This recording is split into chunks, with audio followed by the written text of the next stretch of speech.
حضرت صاحب ہمارے گھروں میں صندوق ہوتے ہیں، الماریاں ہوتی ہیں. بابا جی انہاں چ گندے کپڑے رکھ دو، صاف رکھ دے جی، گندے کیوں نہیں رکھ دے؟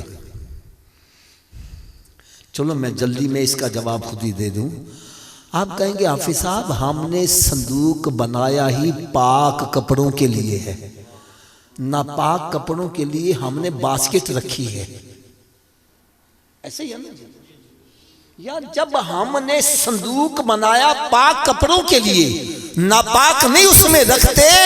ارے رب نے بھی جنت پاک لوگوں کے لیے بنائی ہے، ناپاکوں کے لیے دوزخ بنائی ہے.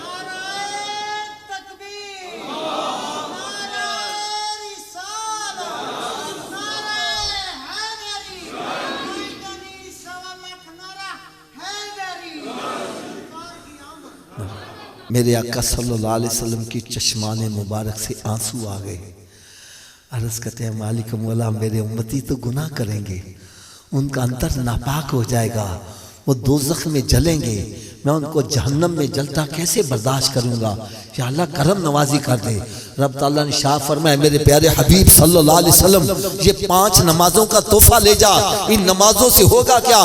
فرمایا جس طرح کسی کے گھر کے سامنے نہر جاری ہو اور دن میں 5 مرتبہ غسل کرے اس کے بدن پر میل نہیں رہے گی. فرمایا تیرا امتی 5 نمازیں پڑھے گا، اس کے باطن میں گناہوں کی میل نہیں رہنے دوں گا، جنت کا حقدار بنا دوں گا. ایک اور حضرت صاحب چھوٹی سی میری اصلاح کر دینا. آپ کے والد صاحب یا پیر و مرشد یا کوئی بزرگ آپ کے لیے مدینہ شریف سے تحفہ لائے، وہ کوئی بھی ہو سکتا ہے، جائے نمازوں سے ٹوپی ہو سکتا ہے، تسبیح ہو سکتی ہے. اگر آپ اس تحفے کو ضائع کر دو، ایمانداری سے بولنا، تحفہ لانے والا خوش ہوگا کہ ناراض ہوگا؟ تھوڑا سمجھیے آواز سے بولنا. جو تحفہ مدینہ شریف سے لایا جائے اگر اس کی کوئی قدر نہ کرے تو تحفہ لانے والا ناراض ہو جائے. یار کبھی سوچا ہے نماز کہاں کا تحفہ ہے؟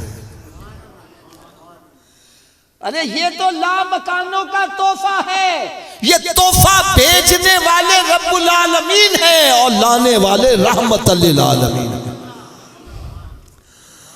تو جو اس تحفے کی قدر نہیں کرتا، ایمانداری سے بتلا اس سے رب راضی ہو جائے گا؟ سرکار صلی اللہ علیہ وسلم راضی ہو جائیں گے؟ تو بھائی ہم یہاں اکٹھے کاہے کے لیے ہوئے ہو؟ ہمارا مقصد ہے ہم سے رب راضی ہو جائے، اس کا رسول صلی اللہ علیہ وسلم راضی ہو جائے.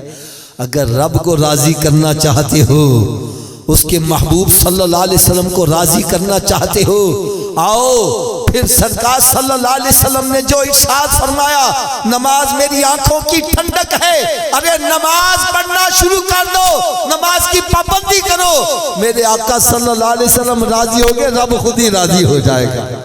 ایک اور چھوٹا سا میں سوال عرض کر دوں.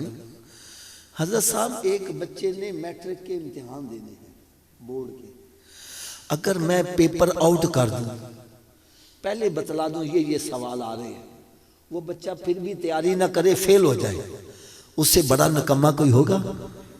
اونچی بولو ذرا، تھوڑا سا اونچی آواز سے بولو. اب میں ہاتھ باندھ کر ایک بات کہنے لگا ہوں، ہر بندہ اپنے اپنے گریبان میں جھانک کر دیکھے کہ کہیں ان بے وقوفوں کی لسٹ میں میرا نام تو نہیں آ رہا.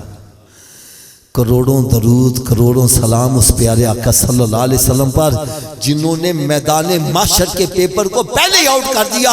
فرمایا میرے غلاموں آؤ میں تمہیں ابھی بتلا دوں، قیامت کے روز مسلمان سے سب سے پہلا سوال نماز کا ہوگا. کون سا ہوگا جی؟ تو میں ہاتھ باندھ کر عرض کروں گا کہ ہمارا پہلا سوال درست ہے؟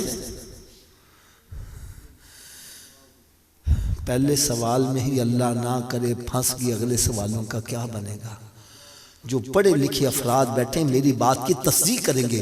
جب ہم ایگزامینیشن ہال میں بیٹھتے ہیں پہلا سوال صحیح ہو جائے اگلے مشکل بھی ہو تو آسان ہو جاتے ہیں، اور اگر پہلے میں اٹک جائے اگلے آتے بھی ہو تو بھول جاتا ہے.